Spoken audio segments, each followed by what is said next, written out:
Vou fazer o quê? Olha aí, ó, o Vasco e o Fluminense se enfrentam hoje em Brasília. Esse é o segundo clássico do estadual. O primeiro foi Botafogo e Fluminense. Os dois times chegam diferentes para essa partida. A gente vai ver agora na reportagem. Um clássico longe do Rio e com times em diferentes situações. A partida está marcada para o estádio Mané Garrincha, através de um acordo feito no ano passado entre a SAF Vascaína e a organizadora do evento. Com isso, o duelo terá que ser realizado em Brasília. A decisão gerou algumas discussões internas, mas nada que abale o confronto, que terá o Vasco mais perto de chegar à liderança do estadual. Enquanto isso, o tricolor não vive um bom momento e busca reação. A equipe de Mano Menezes vem sendo alvo de críticas pela torcida, mesmo com contratações de peso, como Canóbio e Hércules. Depois de um ano em que lutou para não cair, o Flu começou 2025 com os titulares, mas até agora só conquistou uma vitória diante da Portuguesa por 3-1. O time encarou o primeiro clássico com o Botafogo e acabou perdendo, e amargando 7 jogos sem vencer o rival. Com o Vasco, a situação é mais equilibrada. Nos últimos 10 confrontos, o Fluminense venceu 4 partidas, perdeu 2 e acabou empatando outras 4. Mas terá que enfrentar uma equipe que está invicta na competição e quer a liderança do campeonato. O tricolor já tem as baixas de Ganso e Renato Augusto no início de temporada, mas terá a volta de Lima após um desgaste muscular e vai tentar voltar a vencer no clássico. Acho que a gente esteve distante, ainda está distante daquilo que precisa ter. Isso também é uma hora de cobrança mais forte nossa,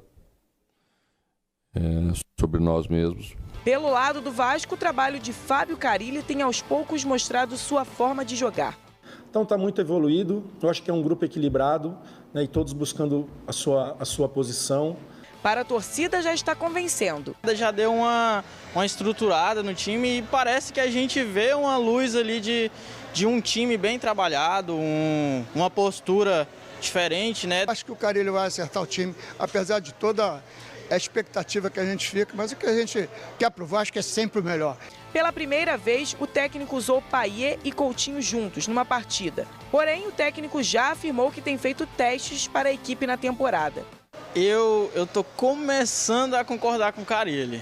Eu acho que é uma troca muito boa, né? A gente tem uma substituição impensável, né? Você pensa que primeiro tempo joga Coutinho, você vê aquele placarzinho lá no segundo tempo, sai Coutinho, entra Payet. Aquilo ali eu acho que é fenomenal. Eu acho que o trabalho dessa forma, eu acredito que tá melhor.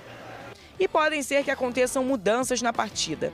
Vasco e Fluminense já estão em Brasília com tudo preparado para esse duelo que terá forte presença das torcidas e que promete grandes emoções para empolgar a rodada. Muito bem, Lucas Pedrosa! Pelo lado do Vasco, qual é a novidade aí em relação a esse clássico? Cara, na verdade a novidade está mais fora de campo do que de fato dentro Pedrosa? de campo, né? Porque hoje a gente trouxe uma notícia que o Vasco conseguiu um pré-agendamento aí, uma reunião, na verdade, os representantes do escritório do Juliano Bertolucci entraram em contato com o Vasco, tentando marcar essa reunião. Por quê? A gente já tinha trazido aqui no programa que o Evangelos Marinakis estava focado na janela do Nottingham Forest, que hoje é o terceiro colocado da Premier League no campeonato inglês. Ou seja, ele estava tentando reforçar o seu time porque ele quer conseguir pelo menos uma vaga na Champions League da temporada que vem. O Vasco tinha até uma expectativa que essa conversa fosse avançar mais em janeiro, quem sabe trazer uma proposta, mas por conta dessa janela isso não aconteceu. E aí nessa semana, mais precisamente nos últimos dias, o Vasco entrou em contato junto com os empresários do Juliano Bertolucci, que são os representantes, os intermediários do grego Evangelos Marinakis aqui, e esse pré-agendamento foi feito entre o final de fevereiro e o começo de março. Pré-agendamento, Pedrosa, o que é isso? Se não tem um dia marcado, se não tem um horário marcado, é um pré-agendamento. Você separou um período daquele momento ali, entre o final de fevereiro para o começo de março, para você fazer a reunião. Essa reunião, inclusive, tem a chance de acontecer lá em Londres, que é onde o Evangelos Marinakis fica, para que os representantes do Vasco da Gama viajem e tenham o dia. Quando a gente tiver o dia desse agendamento, a gente vai trazer aqui a reunião. E é o futuro do Vasco, Vene Casagrande, nas mãos dessa diretoria e dessa reunião, que se acontecer, de fato, é o futuro. Se não acontecer, o Vasco vai buscar um outro potencial para comprar a sua SAF, hein, Vene Casagrande? Pois é, e assim, eu acho que isso tem que ser resolvido o quanto antes, porque enquanto não é resolvido, fica essa incerteza, né? Porque, por exemplo, isso pode influenciar, por exemplo, na vinda de um jogador. Esse jogador pode ter uma proposta de um outro clube, sendo que o outro clube está mais estruturado. Vou dar um exemplo aqui do futebol brasileiro. Fortaleza, por exemplo, briga a contratação junto com o Vasco de um jogador. Eu, hoje, escolheria o Fortaleza por conta da incerteza do Vasco da Gama, por conta disso. Isso conta muito no futebol claro que hoje em conta, dia, né? sem sombra de dúvidas. Tanto é que, recentemente, o Bruma preferiu ir para o Benfica, e eu acho que eu, no lugar dele, tomaria a mesma decisão. Não porque o Benfica é maior que o Vasco da Gama, mas por conta da incerteza que o Vasco da Gama vive em determinados momentos aí fora das 4 linhas. E eu acho que o Pedrinho precisa resolver essa questão. Para mim é o grande desafio dele à frente do comando aí do Vasco da Gama como presidente. Saber para quem vender e como vender, porque isso é um processo, a gente pôde ver no próprio Vasco da Gama que não venderam de maneira correta e aconteceu o que aconteceu. Então eu tenho certeza que o Pedrinho vai tomar a melhor decisão possível pensando no Vasco da Gama. E um dos principais jogadores do Vasco, o argentino Verratti, já falou à Vasco TV sobre a expectativa para esse clássico. O Pedrosa falou outro dia que o Volta Redonda era ali o primeiro grande confronto para o Vasco, o Volta Redonda, primeiro teste, né? O Volta Redonda é um time já de Série B, mais preparado, e agora sim um clássico mesmo regional contra o Fluminense. O que o Verratti falou sobre isso? Estamos trabalhando para que cada jogo sea melhor. Jugar um clássico sempre é importante, muito importante. Temos que fazer um jogo muito inteligente, procurando o que pide o treinador, pero muito confiante do que a gente pode dar dentro do campo. Muito Brasília é Vasco, hein, Pedrosa? É, exatamente. Eles estão fazendo essas camisas. Pra quem não sabe, esse jogo é lá no Mané Garrincha e o Vasco é o mandante. Então, toda vez que o Vasco vai jogar fora, eles estão fazendo várias ações. Parabéns aí, inclusive, ao departamento de marketing do Vasco, sempre fazendo essas ações para os torcedores off-Rio, que sempre abraçam também esse time. Ô, Vene, pelo lado do Fluminense também, tem o retorno do Lima, não é isso? Sim. E o menino Riquelme, que arrebentou. Eu fiquei olhando ali ele contra o... O que quiser dar rima? Não tem jeito, Contra o né? Botafogo. Menino é bom, hein, Tem ô, que Vene? respeitar a categoria de base do Como Fluminense. é que pode, né? Não, o que eles têm em Xerém, ninguém tem. Esquece, eles revelam muitos bons jogadores.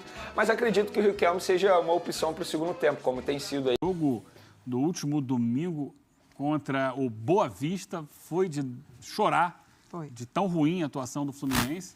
O que não surpreende, porque o Fluminense já terminou o ano jogando muito mal. Se livrou do rebaixamento com uma vitória que é arrancada contra o Palmeiras, inesperada até, na última rodada, mas vinha jogando muito mal. E agora perdeu o Ganso, né? Que é o seu maestro, que era o cara do meio de campo, que distribuía o jogo, cadenciava o jogo para o Fluminense. Então tá ainda num processo de se reencontrar, de encaixar de novo, de descobrir novas possibilidades. Então tem alguns jogadores novos que estão aparecendo. Está aí, por exemplo, né, o Fuentes, que chegou no ano passado, no final do ano passado, mas agora que começa a ganhar mais protagonismo porque o Diogo Barbosa foi embora. Enquanto o Vasco com o Carille também está caminhando assim a passos lentos. O empate com Volta Redonda foi um jogo igualmente ruim, assim como o Fluminense jogou mal contra o Boa Vista e empatou, né? O Vasco também empatou com Volta Redonda, saindo atrás do placar, tendo que ir buscar o resultado 2 vezes, conseguindo o empate no final ali e tal.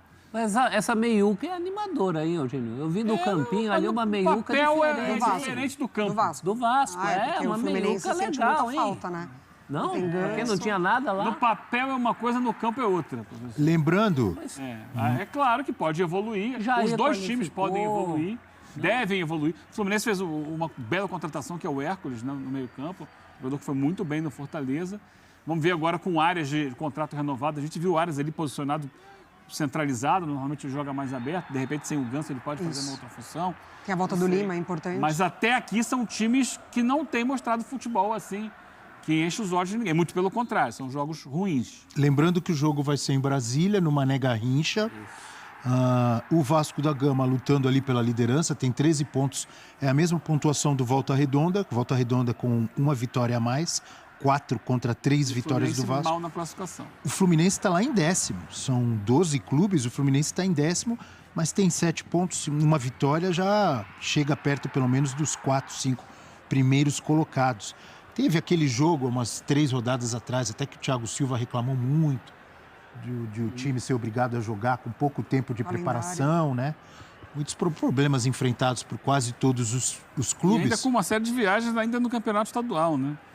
Porque o jogo sendo fora, né?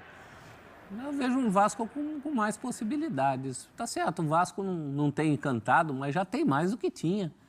As voltas do Jair, do Paulinho, o próprio Tietê. Uma bola bem... Qualificando. Uma bola que chega e o Verratti, o momento dele é melhor do que o próprio Cano. É isso, então, tem assim, ali quem acho que garante tem os gols. alguns outros jogadores ainda que precisam voltar de lesão, né? Como é o caso, o Jair já voltou no ano passado, o Paulinho está voltando agora com um pouco mais de frequência, mas tem o David que está afastado ainda. O Adson que está afastado ainda, jogadores que vão dar uma encorpada no time, mas não estou nem falando de nomes, parecem nomes mais confiáveis que estavam jogando no ano passado. Estou falando de funcionamento do time mesmo, ainda muito tímido, ainda muito inicial. E era para ser o Carioca do Vasco, né? Para o Vasco, esse Carioca é importante. Seria... Porque era para ser, não pode ser? Era para ser, porque, como disse o Eugênio, até agora não foi, né? Apesar da classificação estar boa, mas não... futebol ainda não. Entregou. Tem um artilheiro competente, isso é importante. O Verratti foi importante nesse frustrante empate com Volta Redonda, que era um momento para o Vasco dar um salto para a liderança de tabela. Está faltando isso nesse Vasco. Quem sabe nesse clássico? Pode engrenar durante a competição. Pode. Quando chegar perto da fase vai engrenar decisiva. quando o Flamengo tiver já com o time titular. O jogo com o Fluminense é ótimo para engrenar, porque pelo que o Fluminense não está jogando... O Fluminense com a questão do Mundial, né? É preocupante. Tem que se reforçar, tem que entrosar o time para chegar bem. Mas que vendeu o Cauã Elias, né? E os cornetas, foi um dos destaques ano passado. Corneta de técnico devem estar achando que esse é o clássico da retranca, né? Carilli de um lado e Mano do outro. Vamos ver se dá jogo. Lembrando, Mari Pereira, professor Celso Zelt, Eugênio Leal, que o Sport Center vem aí. Opa! E que nós voltamos amanhã às 9 da manhã. Então agradeço a audiência, agradeço a Mari, ao professor.